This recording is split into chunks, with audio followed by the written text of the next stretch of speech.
Hi, welcome to another episode of Hot Takes, and I promise you, I'm not making this story up. This is absolutely genuine. The Scottish Parliament, well, it just descended into, well, schoolboy antics, really. There was mockery, there was humiliation, there was people just looking at Jim Fairley and thinking, what a complete and utter moron. This is because they've decided. Well, first of all, they must have known in advance that what they were talking about and what they were saying was so ridiculous that they decided even they, ridiculous as they are, would have to have this discussion in private, and they banned the public from being allowed to attend it up in the public gallery because I think they were ashamed, and they knew they would be. Basically, they were having a discussion about seagulls and, quote, the threat to life that they pose.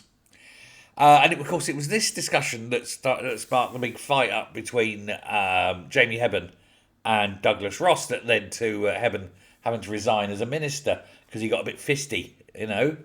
But Jim Fairley, who is the SNP Agriculture Minister, he stood in the chamber and he was telling everyone therein gathered that the advice from Nature Scott, which is a quango made up of morons, I think, on how to prevent these deadly gull attacks, as they were calling it.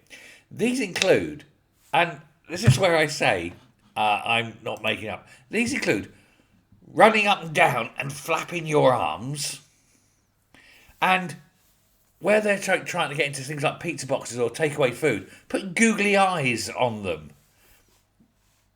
I'm not kidding. This is what he's saying. Well, of course, as he's saying this, and he must have felt an absolute bellend saying it, but he was saying it, everyone there just started laughing at him. And from all sides, it wasn't just the opposition. People on the SNP side started laughing at him. He goes, it's not a laughing matter. I would suggest it is. He's saying one of his Moray constituents broke their leg running away from a violent bird in her own garden. When they approach, you just grab out and you wring their necks. Don't matter how big they are, you're still bigger. Anyway, he said those who had attended and branded the summit a frustrating waste of time. He said, but let me just account to the chamber some of these practical solutions made at the summer. He says made by the Quango to deter the gulls. Wave your arms, and make sure you got googly eyes. I mean, come on, Jesus, Jim Farley, you must have realised when you were saying these things that people would think you're an absolute lunatic. And this is what your taxpayers' money going on. Unbelievable, isn't it? There we go. Thanks very much. Bye.